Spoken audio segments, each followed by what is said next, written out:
If you're looking to descend into total madness and insanity, fiber optics is definitely a good path to go. This is about half an hour's work. Stringing all these up is definitely not so fun, but I expect it should be worth it in the end. And as you can see, it's a total chaotic mess here. I threaded all this first, and then I put some white glue in. What I'm thinking now is that I'll blob the glue in along the windows here, then thread it real quick and wait for that to dry. I think that will work. I don't want to block anything up by letting the glue dry first, so it's going to have to be worked real wet real quick. I think this is going to work. This isn't something I've ever done before, and another thing I've learned is to always keep a pin vise handy so that if there's a hole you're trying to thread up and it seems to be blocked, you can unblock it real quick. Another thing to have on hand that's real handy is your basic needle nose pliers, so you can grab the thread and string it where it needs to go in really tight spaces. This is probably going to get a lot easier as I get to the more open areas here on the body, I'm hoping at least.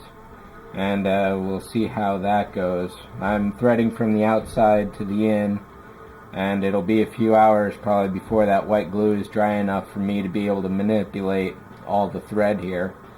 I could have gone with shorter strands. These are what I had on hand, so I'm just sticking with that. If LEDs are a big limitation for you, you're obviously going to need to figure out exactly how long each strand is going to be. So if you've got a central LED way back here, obviously anything back here can be really short, but all this stuff is going to have to be over a foot long. So you're going to want to probably go with several LEDs all over the place. The Star Destroyer has mostly white light, but there's also a few orange ones here and there. So what I'll do for that is when I eventually get to bundling all this together, which could be a long time away from now, I'll just pull out random threads here and there and lead those to an orange LED, and everything else will go white. In my case, LEDs are no object, so I'm going to use as many as I need to and leave it at that. There will definitely be one on each engine, which will make 7 total just right here. I'm expecting 2 or 3 down in this area, probably a couple on the upper levels, and then the orange ones as well. So that's mostly it for the fiber optic that I wanted to say right now. There are a couple other things. This is going to have to stay like this until it's fully painted and sealed.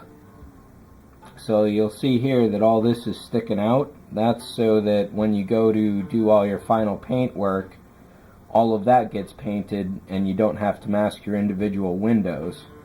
So once you're finally through with the final paint job, you come along and snip all that off and all your light will shine through nice and happy.